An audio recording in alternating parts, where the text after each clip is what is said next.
నా సంకల్పం స్వర్ణ ఆంధ్రప్రదేశ్ చేయాలని. ఒకప్పుడు విజన్ 2020 తయారు చేస్తే చాలా మంది సమైక్య ఆంధ్రప్రదేశ్ లో తప్పుపట్టారు. కానీ ఆ విజన్ ఈ రోజు యథార్థ రూపాన్ని చూపించే పరిస్థితి వచ్చింది. ఈ రోజు ఏదైతే విజన్ 2047 స్వర్ణాంధ్ర దిశగా ఆలోచిస్తున్నాం. నేను స్వామీజీకి ఒకటే హామీ ఇస్తున్నా, ఏదైతే సంపద రావాలి, అదే విధంగా మీ అందరికి ఆనందంగా ఉండాలి. సంపద ఇవ్వడంలో మేము ముందుకెళ్తాం గాని ఆనందంగా మీరు ఒక పద్ధతి ప్రకారం ఉండాలంటే అది స్వామీజీ వల్లనే సాధ్యం అని చెప్పి కూడా నేను మీ అందరికి తెలియజేస్తున్నా. ఎప్పుడు కూడా యథార్థాన్ని చెప్పే పరిస్థితిలో ఉండాలి. స్పిరిచువాలిటీ కూడా మనకు ఉండాల్సిన అవసరం ఉంది. అదే సమయంలో భగవంతుడు ఆశీస్సులు కూడా మనకు ఉండాల్సిన అవసరం ఉంది.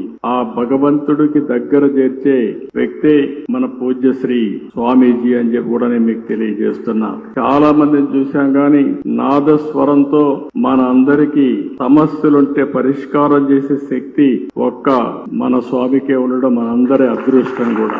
ఈ రోజు మళ్ళీ నేను అన్ని క్షేత్రాలు తిరుగుతానని 53 రోజులు ఈ రాష్ట్రంలో ఉన్నారంటే వారు ఇక్కడ ఉన్నంత వరకు అన్ని కూడా మనకు శుభమే జరుగుతుంది.